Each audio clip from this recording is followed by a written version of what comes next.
Glória a Deus, irmãos. Iniciamos aqui a nossa gravação, nossa nona aula, Teologia Sistemática 4, Antropologia e Pneumatologia. E é com muita alegria que estamos na reta final. Hoje é a nossa penúltima aula, semana que vem a nossa última aula e depois a prova. E depois começaremos mais um bloco. Já oramos e hoje nós estaremos trabalhando sobre a questão dos dons espirituais. Dons espirituais. Poderemos ficar um bloco ou várias aulas tratando desse assunto, mas nós iremos hoje trabalhar no livro do Gruden, no capítulo de número 52 e no capítulo 53, e eu também irei trabalhar com vocês um material que não é apenas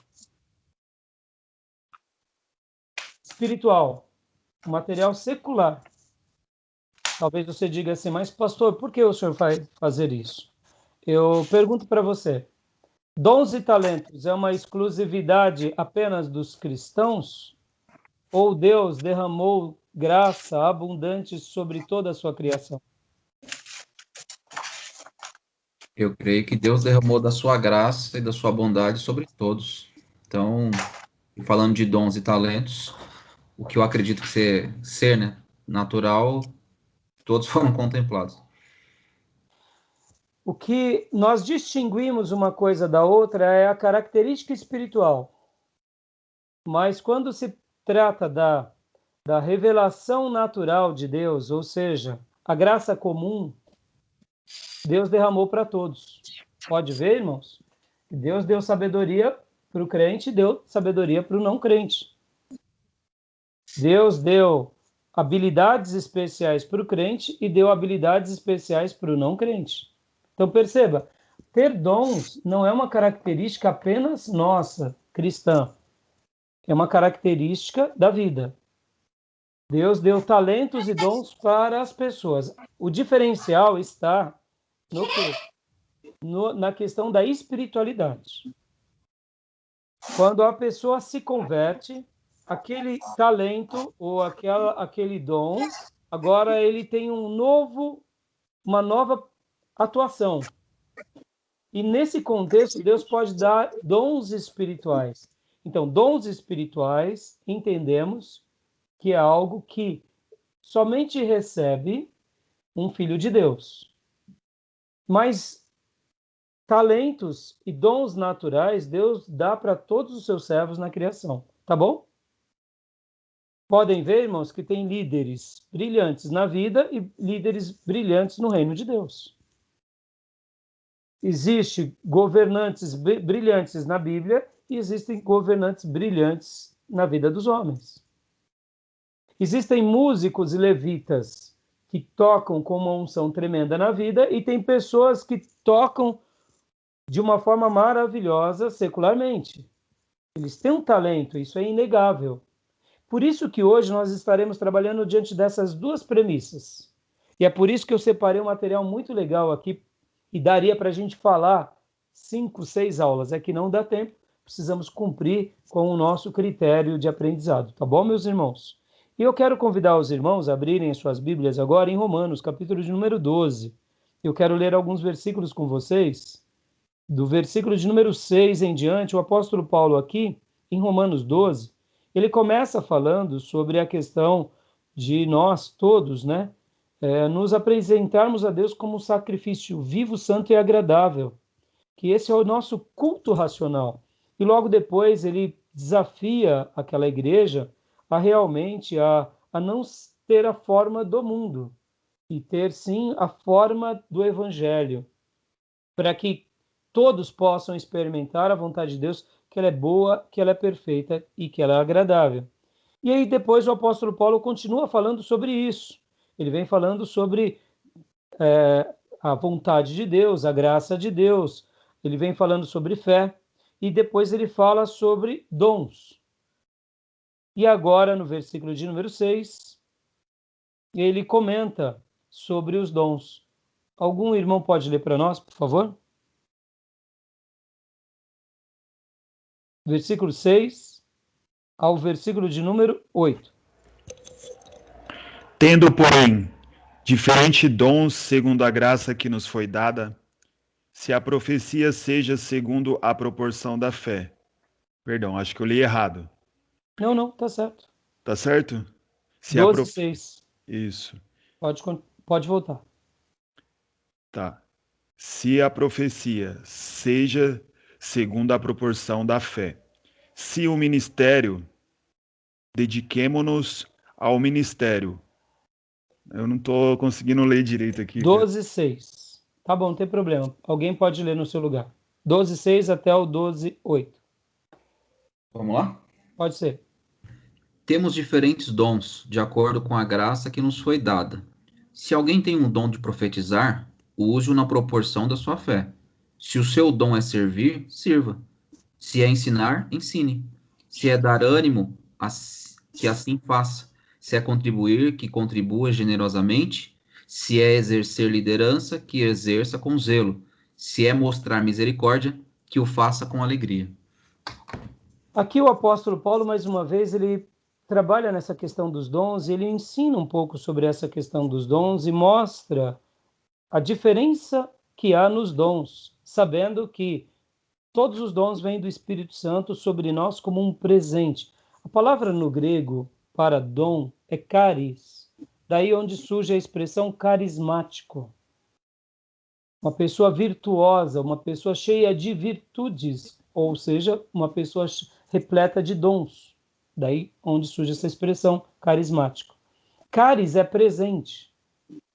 Então, quando a Bíblia traduz aqui, temos diferentes dons, temos diferentes presentes. É assim. Os dons foram dados por quem a quem? Os dons espirituais foram dados pelo Espírito Santo de Deus a cada filho de Deus. E os talentos, pastor? Os talentos também foram dados a cada filho de Deus pelo próprio Deus. Ora, Deus dá talentos e dá dons pela revelação natural na sua criação, e ora, Deus dá pelo poder do Espírito Santo dons e talentos pelo poder do Espírito Santo. A grande diferença, irmãos, entre o dom e o talento é porque quando se trata de um dom e um talento espiritual, o dom e o talento espiritual sempre fará com que o nome de Deus seja glorificado, que a glória de Deus seja manifesta, que haja um impacto poderoso sobre a vida das pessoas por meio daquele dom. E todos os dons do Espírito Santo de Deus sobre a nossa vida são dons que aperfeiçoam a noiva. Os dons não são para a nossa virtude, mas são para a glória de Deus, para que aperfeiçoamos o outro, como diz Efésios. Então hoje a gente vai caminhar, vai ser uma delícia essa aula, porque ela vai ter um diferencial e a gente vai mergulhar um pouco sobre essa questão. Agora, olha que interessante. Vamos lá para o capítulo de número 52 do Gruden, né? Nós estaremos estudando essa parte. Capítulo de número 52 e 53. E o nosso querido teólogo Gruden,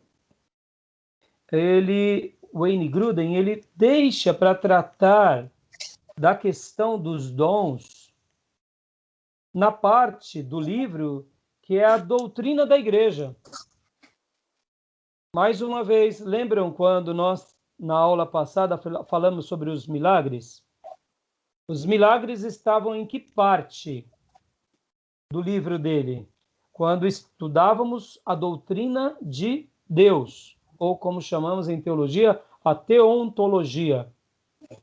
Quando falamos sobre a existência de Deus, a sabedoria de Deus, o caráter de Deus, os atributos de Deus, atributos esses que são comunicáveis e incomunicáveis, a trindade, a criação, a providência divina, aí veio o milagre. Porque quem realiza milagres é Deus. Agora, quando o nosso querido teólogo vai falar sobre dons, ele fala sobre dons dentro da parte 6, que é a doutrina da igreja. Ele não deveria unir dons debaixo da doutrina do Espírito Santo? Porque ele vai falar de dons logo na doutrina da igreja. Em teologia nós chamamos isso de eclesiologia. Eclesia, no grego, é ajuntamento. Eclesia é ajuntamento de santos que cultuam a Deus. É daí onde vem a expressão igreja. Igreja é eclesia. Eclesiologia é o estudo da igreja. Então, por que ele trata dos dons do Espírito Santo na parte sobre eclesiologia? É bem simples. Porque quando você está trabalhando na igreja, exercitando o seu ministério na igreja, que o Espírito Santo derrama dons aonde? Na igreja. 1 Coríntios 13. Isso vocês nunca mais vão esquecer na vida de vocês. 1 Coríntios 13, que nós pastores gostamos de falar, muitas vezes 1 Coríntios 13, falamos nos casamentos, né? Nas palestras de casamento, nós chegamos e mencionamos sobre o amor, etc. e tal, fazemos aquelas menções tão lindas sobre aquele texto. Vocês já anotaram uma coisa? Vamos lá, vamos abrir a Bíblia em 1 Coríntios 13. Vocês nunca mais vão esquecer disso na vida de vocês.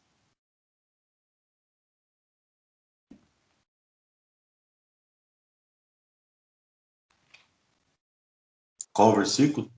Versículo de número 1. Alguém leia para nós. Ainda que eu falasse as línguas dos homens Agora, e dos anjos... Ótimo, esse é muito conhecido. Volta um pouquinho à última frase do versículo anterior. 12? Do capítulo 12, versículo 31, a última frase. Entretanto, busquem com dedicação os melhores dons. Passo agora a mostrar-lhes um caminho ainda mais excelente. Opa, pode ver, né? Que ele fala no versículo 31, entretanto, busquem com dedicação os melhores dons, ponto final. Começa uma nova frase. Passo agora a mostrar-lhes um caminho ainda mais excelente. Mas vem cá, o apóstolo Paulo estava falando sobre casamento? Ele estava falando sobre o que no capítulo 12? Dos dons. Dons. Lê para nós, Ari, 12:1. 12:1? É. Irmãos, quanto aos dons espirituais, não quero que vocês sejam ignorantes. Opa! Aquela igreja sofria de um mal, que era o da ignorância. E agora Paulo então começa a explicar, olha, eu não quero que vocês sejam ignorantes. Começa a falar sobre os dons. Mostra o que é o dom, quem dá o dom, como ele atua, quem é realmente quem presenteia a igreja, que é o Espírito Santo de Deus. E aí ele conclui o capítulo 12 falando, agora eu vou mostrar para vocês um caminho mais excelente. E aí vem o capítulo 13. O que ele está dizendo aqui? Ele continua falando sobre dons. E aí ele vai mostrar o seguinte, que dons sem amor não é nada. Dons e talentos com amor é tudo. E aqui ele está falando à igreja no exercício dos dons. Ele não está falando aqui sobre casamento, criação de filho, ele está falando o seguinte, na nossa comunidade, precisamos ter clareza e distinções dos papéis que Deus nos deu, para que cada um exercite o que Deus nos deu, para que nesse conglomerado de diversidade tenhamos unidade, e nessa unidade glorifiquemos a Deus. E dessa forma, não seremos ignorantes. Mas, sobretudo, o mais importante não é se você profetiza, fala em línguas, se você expulsa demônios. O mais importante de tudo é que você tenha amor. O caminho mais excelente é o do amor. Porque se você der todos os seus bens para os pobres e não tiver amor, de nada disso vai resolver. Por isso que esse caminho mais excelente, tudo sofre, tudo crê, tudo suporta. E aí ele vai concluindo a sua explicação do capítulo 13, que é uma poesia magnífica, é um texto narrativo, ou melhor, normativo, é uma norma, mas a gente lê com tanta beleza que vira poesia. Isso é uma norma. Ele está dando uma norma. Ele está falando dos dons, é norma. E aí ele vem e continua a sua norma. mas é uma norma tão linda, tão bela, que vira poesia nos nossos ouvidos. E aí ele conclui, 13:13. Assim permanecem agora estes três: a fé, a esperança e o amor. O maior deles, porém, é o amor. E aí ele continua o seu discurso. Sigam o caminho do amor e busquem com dedicação. Ele volta. Sigam, eu vou mostrar um caminho, irmãos. Esse caminho é o quê? Ele é excelente. Não desprezem ele. Sigam por ele.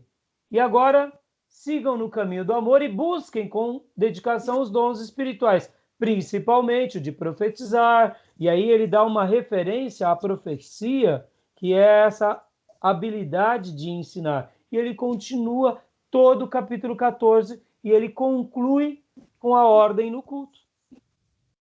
1 Coríntios 13, irmão, tem nada a ver com casamento, não tem nada a ver com cuidar filhos, palestra para noivado. 1 Coríntios 13 tem tudo a ver com os dons na igreja. Como exercitamos os nossos dons na igreja, como vivenciamos esses dons na igreja. Agora eu pergunto, por que é tão importante o amor como um caminho de excelência? Porque é quando amamos verdadeiramente que realmente damos um impacto poderoso sobre as pessoas que estão ao nosso lado. Perdemos o amor, perdemos o impacto. Temos o amor, temos o impacto. Perdemos o amor, perdemos o impacto. Por quê? Porque é nesse amor que as digitais de Deus vão afirmar os nossos dons e a gente com certeza não vai se perder na caminhada. Porque essa igreja, ela estava vivendo um caminho de ignorância. E voltando, eles tinham dons? Tinham dons. Tinham talentos? Tinham talentos. Tinham amor? Não tinham amor. Então eles eram ignorantes. Pastor, o senhor está dizendo agora aqui que, de repente, se eu tiver dom, e até dons de curar, de profetizar, dom de sabedoria, mas eu não tiver amor, eu não causo impacto? É exatamente isso, você não vai ter impacto nenhum. No reino de Deus, não. E, pastor, o senhor está dizendo que se eu não tiver amor, eu também serei um ignorante no que se diz respeito ao que Deus espera de mim? Sim, irmãos. Em letras garrafais, em palavras bem audíveis, sim, seremos ignorantes. Por quê, irmãos? Qual é a maior missão nossa? É amar as pessoas. É amar a igreja, começando da nossa casa, que é o nosso primeiro anel da igreja, e depois amar os nossos irmãos, parentes e amigos, que é o grande segundo anel, a nossa família. Se nós amarmos naturalmente, realizaremos impacto, e no dom que recebemos, seja ele qual for, Deus será glorificado, o povo será aperfeiçoado e o nome do Senhor será exaltado. Quando nós descobrimos realmente a grandeza do que é realmente esse caminho de excelência e nós nos mantemos nele, a gente nem se preocupa com o tipo de dom que a gente recebe. Para a gente ir para o livro. Por enquanto a gente só está nas introduções. Vamos agora para o Evangelho de João. Isso é muito sério, irmãos, muito sério, muito importante. Sejamos honestos aqui. A gente não quer ganhar muitas pessoas para Deus? Sim ou não? Estamos aqui se preparando como obreiro para manejar bem a palavra de Deus. Para quê? Para ser útil para Deus, para ganhar vida, não é? Talvez você diga assim, pastor, estou lendo bastante, estou orando bastante, parabéns. Mas nutra isso no caminho da excelência, porque se você não nutrir, não vai ter impacto nenhum para o reino de Deus. Pode ter impacto, irmão, guarda isso, para a vida. Se você for sábio, você vai ganhar dinheiro para a vida. Se você for um gestor exímio, mesmo sem amar, você vai na vida. Mas para Deus, o critério de Deus é outro. Tem que ter um caminho de excelência. Qual é esse caminho? Amor. João, capítulo 13, versículo de número 34 e 35. Alguém leia para mim.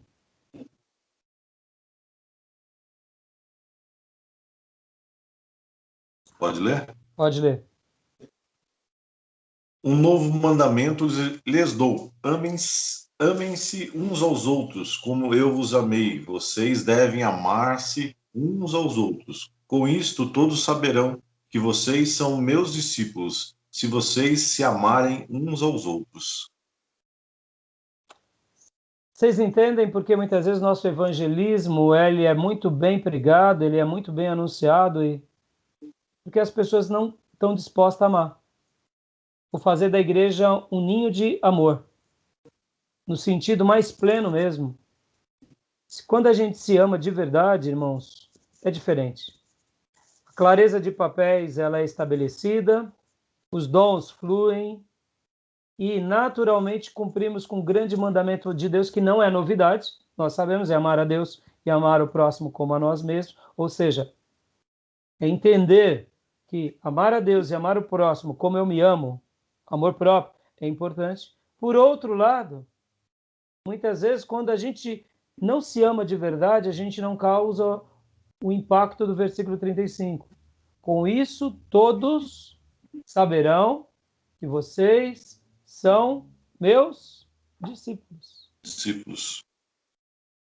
Se vocês amarem uns aos outros. Estão entendendo, amados?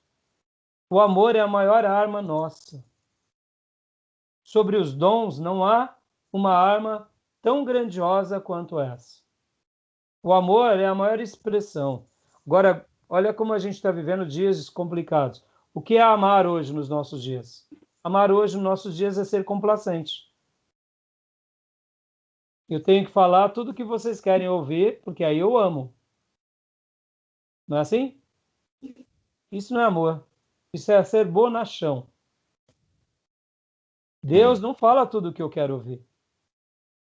Quando a gente começa a ler a Bíblia, Deus não diz tudo o que eu quero ouvir. Deus diz tudo o que eu preciso ouvir. Ele me ama, ele me corrige, ele tem palavras bondosas, palavras duras, palavras de exortação. Podem ver que a base de uma profecia, ela tem 3 pés. Ela edifica, ela consola e ela exorta. A Bíblia não é assim? Você está lendo as Escrituras e está sendo edificado. Está lendo as Escrituras e está sendo consolado. Está lendo as Escrituras e está sendo exortado. Por quê? Porque essa é a carta de amor de Deus por nós. Eu nunca mais me esqueci. Eu ouvindo a Ana Paula Valadão cantando no Diante do Trono e alguma ministração dela, ela falou assim: abra sua carta de amor. Agora, pegue a sua carta de amor. Eu falei, pegue sua carta de amor. O que ela está dizendo? Pegue a sua carta de amor agora e abra no livro do profeta tal. Eu falei, que fantástico. Carta de amor. Carta de amor. É a carta de amor ou não é? Filho, eu quero te salvar. Filho, eu quero te perdoar. Filho, se arrependa dos seus pecados. Eu estou enviando meu filho para te salvar. Filho, busque a santidade. Fuja do mal. Filho, se você continuar nesse caminho, você vai para o inferno. E olha, o meu espírito já se afastou de você. É uma carta de amor ou não é? Podem ver que hoje as pessoas precisam de uma igreja bonachão, onde não haja críticas. Irmão, isso é antibíblico, né? A correção faz parte do processo de amor. Hebreus, quem ama, corrige. Quer conhecer um pastor que verdadeiramente ama? Ele tem a tríplice base na sua palavra. Edifica, consola e exorta. Quer conhecer um falso profeta? Ele só vai para uma dessas áreas. Estão entendendo? Falso profeta, e geralmente ele nunca só vai para exortação, porque afinal de contas vai na contramão dos nossos dias. Ele vai só para consolação. Eu estava numa aula, enquanto eu preparava, e nós lemos uma citação de um grande jornalista fazendo uma crítica a uma grande igreja americana. Porque o pastor dessa grande igreja americana foi convidado a participar de uma entrevista com esse jornalista de uma grande emissora, e num dado momento o jornalista perguntou assim para ele: pastor, e sobre o inferno? E aí o pastor disse assim: na nossa igreja nós não falamos do inferno. Nós não falamos do inferno.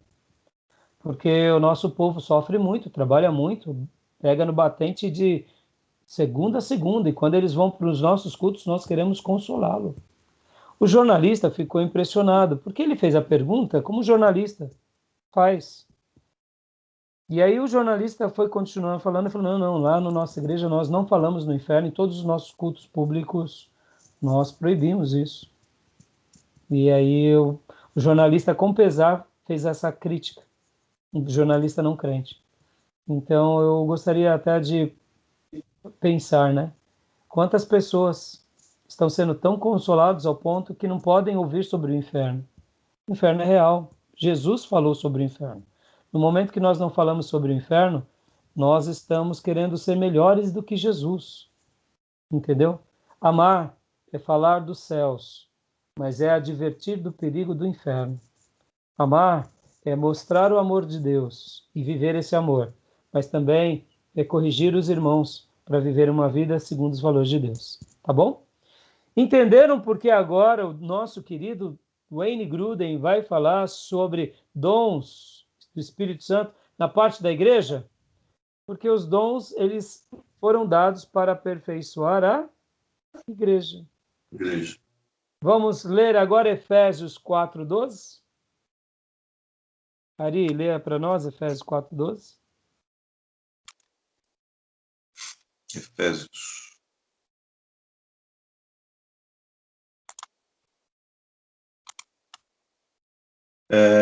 Com o fim de preparar os santos para a obra do ministério, para que o corpo de Cristo seja edificado. Com o fim, leia para nós, Gil, na sua versão, que é NVI.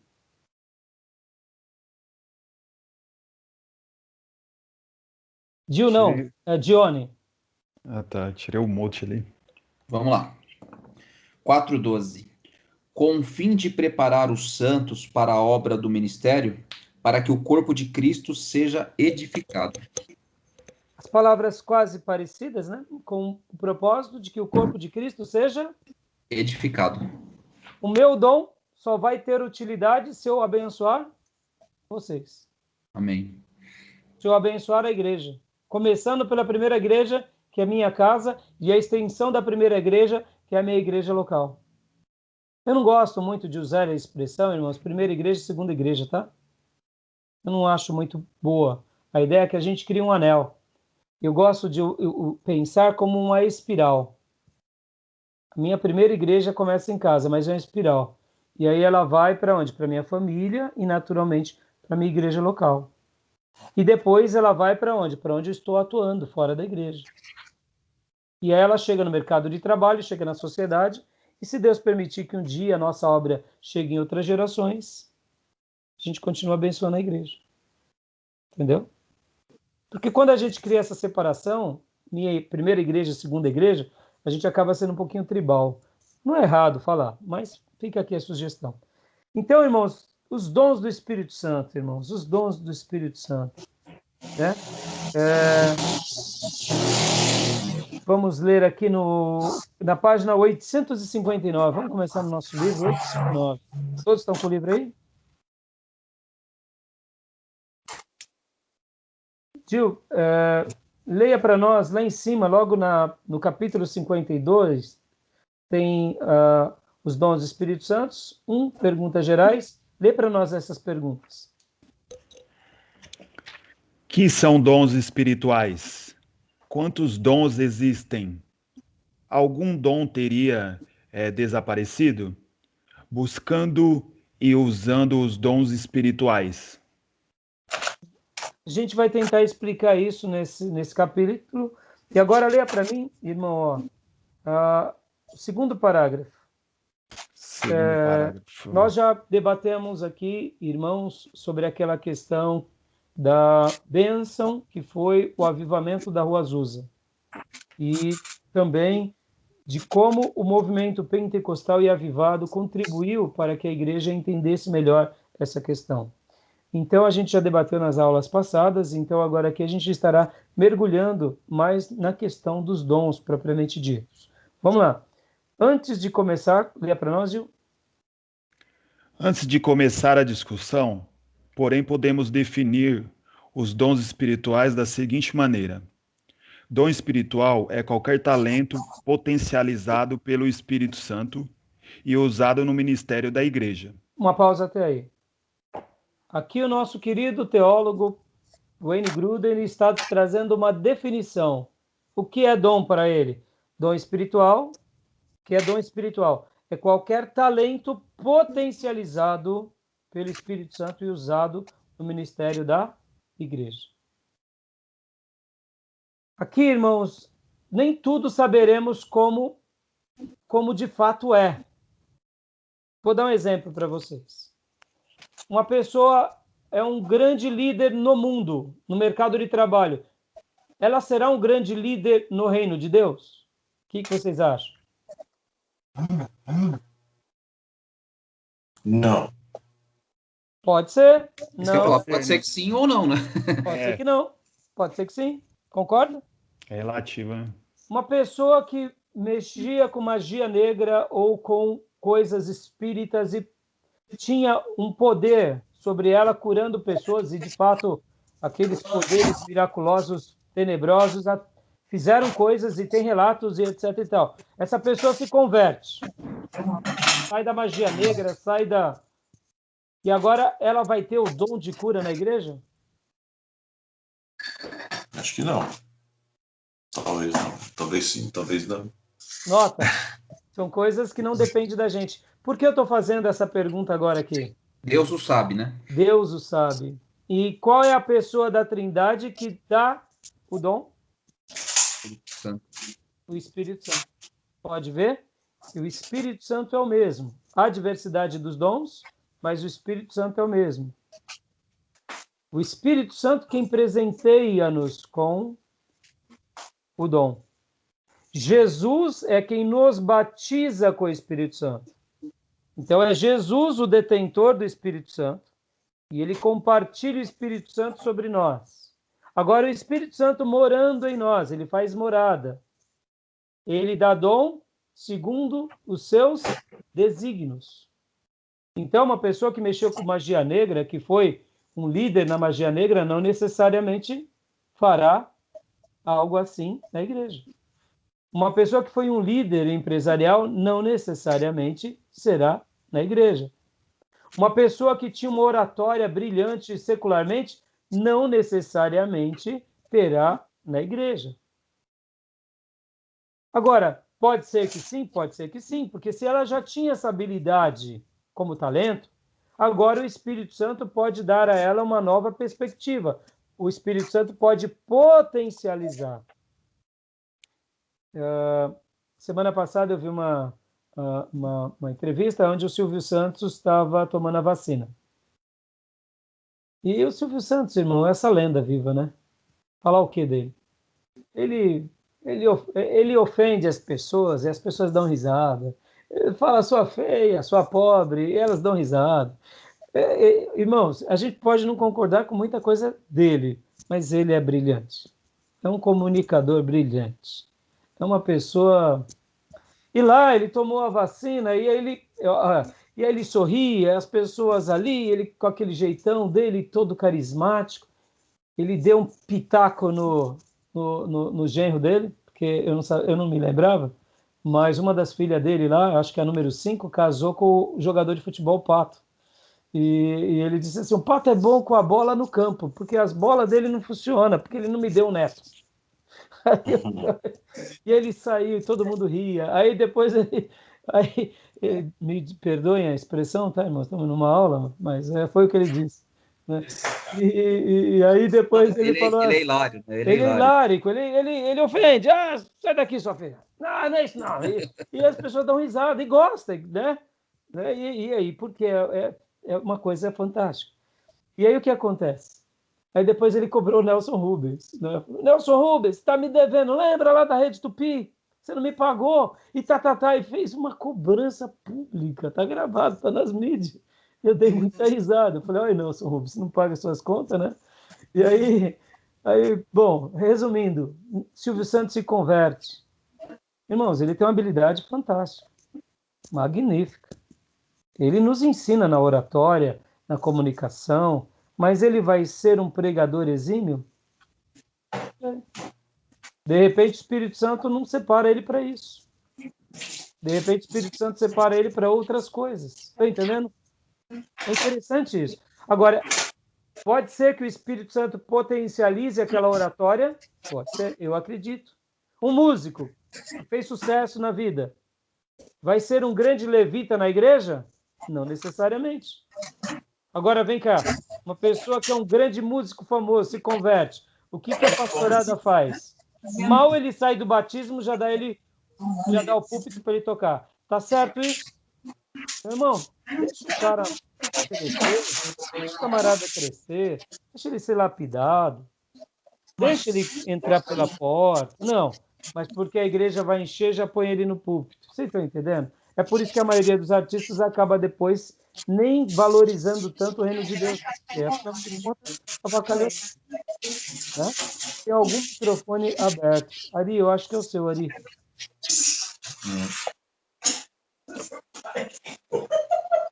Fechou? Não. Sei, mano. Eu vi a risada. É a sua esposa? Manda um abraço para ela. Tá joia. Manda um abraço para todos aí. Obrigado, Ari.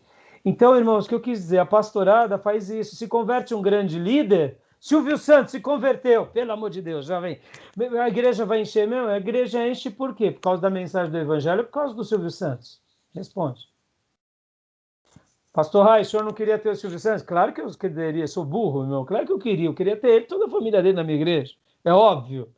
Mas, irmãos, a questão aqui é o evangelho. A pessoa tem que se converter pelo evangelho.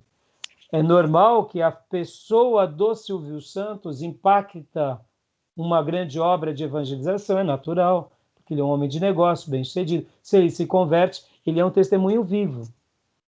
Mas a pessoa tem que se converter por Cristo, pelo Evangelho. Então aqui, irmãos, o nosso irmão Gruden, ele define que dom espiritual é qualquer talento potencializado pelo Espírito Santo e usado no ministério da igreja. Tá bom? Então, vamos dar continuação, né? Os dons espirituais na história da redenção. Leia para nós aqui, Gil, 8:59:1.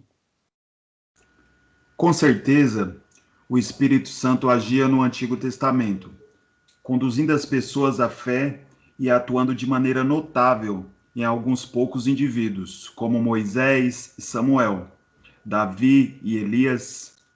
Mas, em geral, havia atividade menos poderosa do Espírito Santo na vida da maioria dos crentes. Até aí, Gil. Aquilo que nós já estudamos e vamos continuar estudando, principalmente na última aula, que no Velho Testamento a manifestação poderosa do Espírito Santo ela era esporádica. Havia presença do Espírito Santo convencendo as pessoas do pecado, da justiça, do juízo, mas essa manifestação poderosa e plena foi deixada para a dispensação, ou como chamamos, o ministério do Espírito Santo após o Pentecostes. Lá havia o Espírito Santo. Irmão, guardem isso, jamais se esqueçam, a Trindade sempre trabalhou em toda a sua revelação, desde quando ele cria todas as coisas. Podem ver que os apóstolos registram que Jesus Cristo foi morto antes da fundação do mundo. Ou seja, antes de Deus construir todas as coisas, a Trindade já estava em harmonia, sabendo qual era o papel de quem e o que cada um iria fazer. Então, no Velho Testamento, a Trindade trabalha, na criação do homem a Trindade trabalha, na queda, logo depois da queda, nós entendemos que Deus se revela a Adão, e depois Deus continua se revelando àquelas gerações, até separar Abraão. Então, tanto Deus Pai, quanto Deus Filho, quanto o Espírito Santo trabalhavam.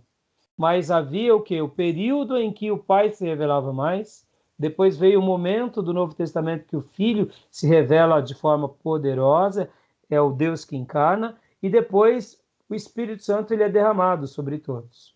No momento que ele é derramado sobre todos, começamos então o período que chamamos de dispensação, ou era dos gentios, ou, como eu gosto de chamar, ministério do Espírito Santo. E a gente está sobre essa condução do Espírito Santo. Então, no Velho Testamento, os dons eram uma atuação poderosa, mas, ao mesmo tempo, de uma forma diferenciada. Já no Novo Testamento, nós sabemos que acontece aquele episódio onde Deus derrama o seu Santo Espírito sobre todos nós. E aí o que acontece? A igreja é estabelecida, é tida dons, e aqui estamos. Tá bom? Alguma dúvida até aí? Alguma dúvida? Querem fazer alguma pergunta? Ok. Ari, alguma pergunta? Alguma dúvida, Ari? Pastor, só para ficar claro, na verdade, a terminologia. A gente está falando aqui, na verdade, de dons, que é presente, como o senhor mesmo mencionou, talentos, aptidão, habilidade. Mas pela definição do que o Gruden nos traz aqui, dom espiritual é qualquer talento potencializado. A dúvida, na verdade, que eu tenho o dom e talento, segundo a ótica dele, é a mesma coisa? Sim, ele está trabalhando como se fosse a mesma coisa, porque lembra a parábola dos talentos? Sim. Então, o que era um talento nos dias bíblicos? O talento nos dias bíblicos era algo muito precioso. Não era uma coisa comum, como, por exemplo, uma dracma, como um denário. O que era um talento? Vamos lá na parábola dos talentos, só para a gente mergulhar um pouquinho mais no texto bíblico em si.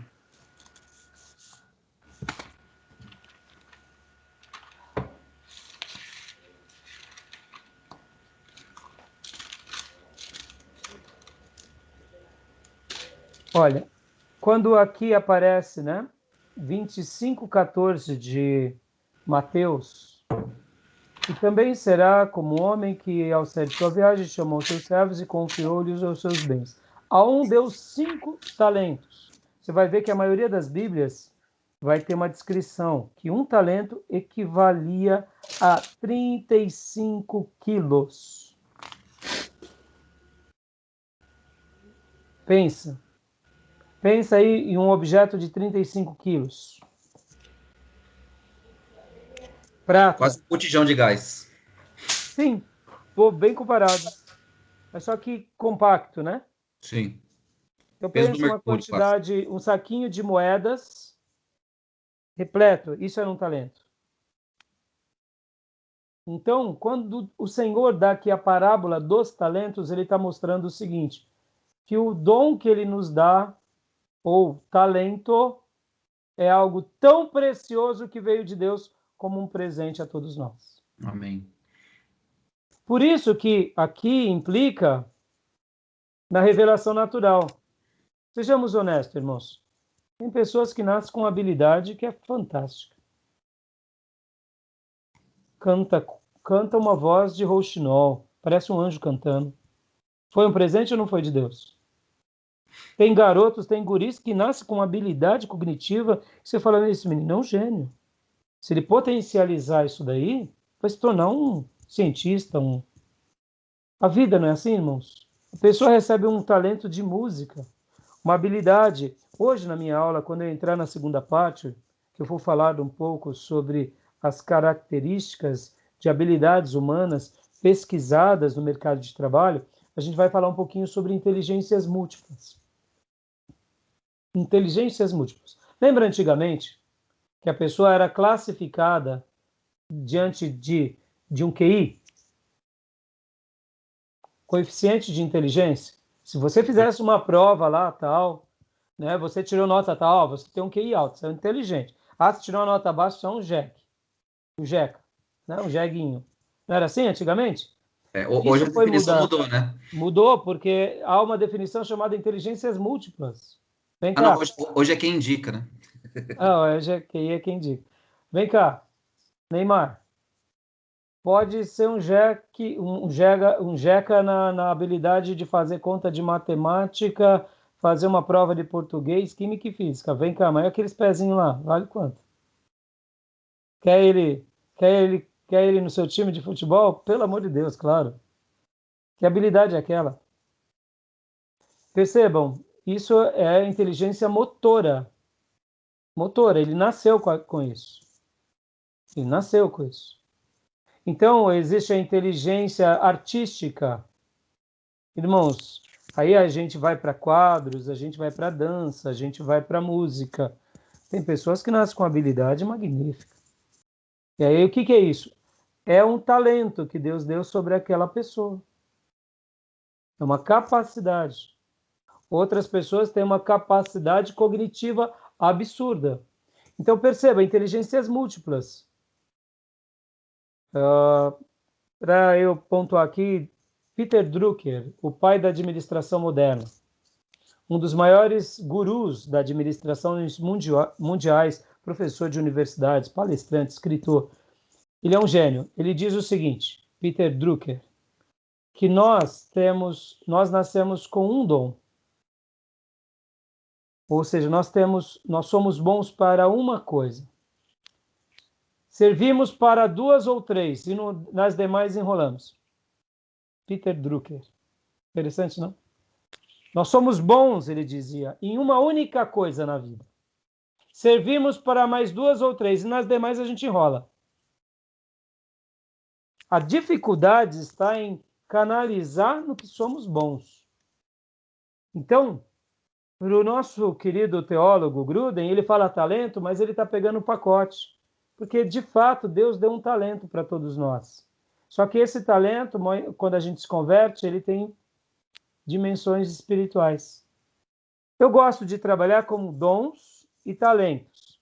Mas quando a gente olha assim, dá para a gente colocar no bojo. Como eu disse, a parábola dos talentos. Jesus deixou essa ferramenta para nós para servir como uma bênção. Pode ver, irmãos, até na vida. Quem desenvolve seus talentos, aprimora-os. Tá bom? Beleza? Respondeu? Alguma outra pergunta? Ari, dúvida? Irmão Gil, pastor Johnny? Tranquilo? Jóia. Então, agora no Novo Testamento, página... Irmão, a gente vai correr, tá? Não vai dar tempo de a gente ler todas essas páginas. Vocês leram as páginas? Leram? Espero que sim. Quem não leia, leia até o final da data da prova, porque essas partes fazem partes de leituras obrigatórias, valem nota. Quem não leu, ai, né? Página 861. O propósito dos dons espirituais no Novo Testamento nós já lemos, que é aperfeiçoar, né? Quero ler aqui, os dons espirituais, página 861, parte 2. Os dons espirituais são dados para equipar a igreja a fim de que ela desenvolva o seu ministério até que Cristo volte. Paulo diz aos Coríntios, não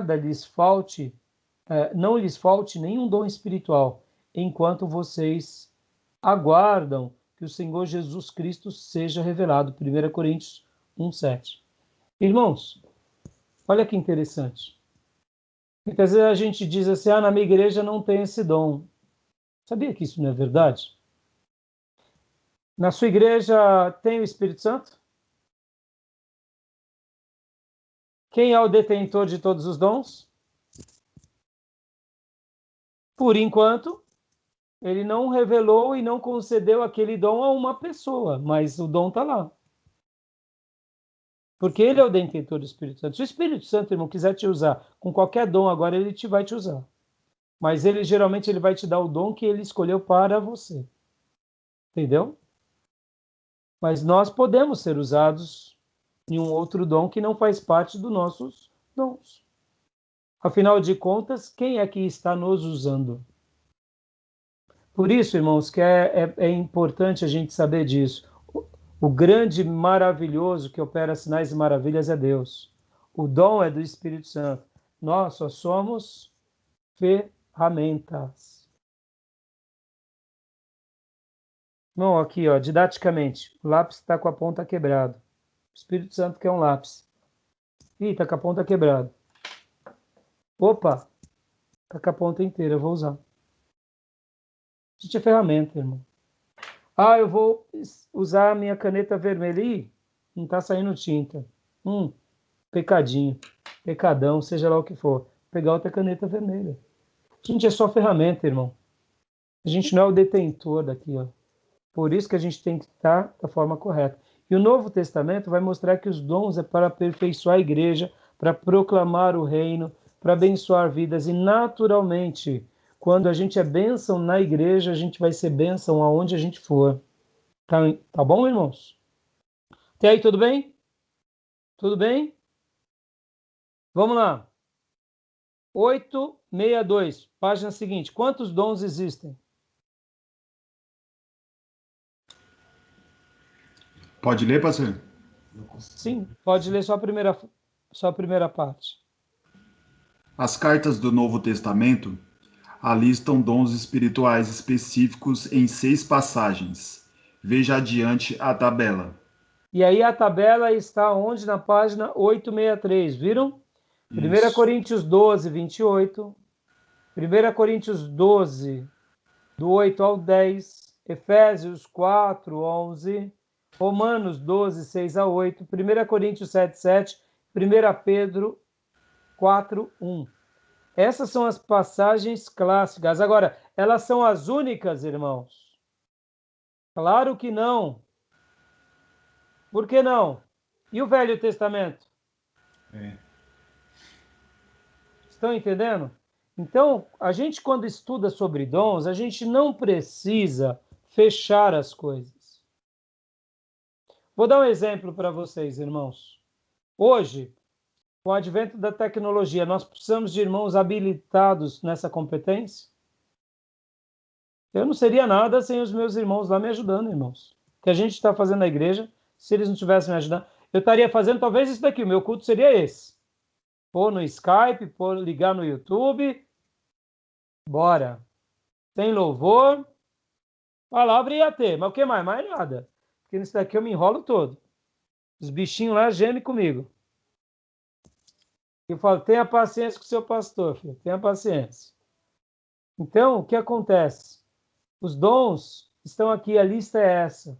E aqui eu gostei da classificação do Gruden, porque ele vai classificando 1 apóstolo, 2 profeta, 3 mestre, 4 milagres, 5 variedades de curas, 6 socorro, 7 administração, 8 línguas, 9 palavra de sabedoria, 10 palavra de conhecimento, 11 fé. E aí depois ele coloca entre parênteses, né? Dons de curar, porque já está lá no 5. Variedade de curas e dons de curar, opa, está dentro. 4 milagres, opa, está dentro dos milagres. Aí ele vai classificando. Depois ele vem discernimento de espírito, 12º. Irmão, discernir espírito é importante? Oh, meu pai, isso é demais. Pastor, como assim discernimento de espírito? Não é só a questão aqui, irmão, de espírito maligno, espírito, é a questão também de espíritos como pessoa. Vem cá, qual foi a definição que eu ensinei para vocês? Nós somos corpo, alma e espírito? Ou nós somos um espírito, temos uma alma e habitamos num? Discernimento de espíritos, isso vale para a vida. O que o Ari está fazendo? Ele está falando A, mas ele está... Não é A, é Z. Quem tem discernimento de espírito, entende. Quando os fariseus queriam prender Jesus, o que acontecia?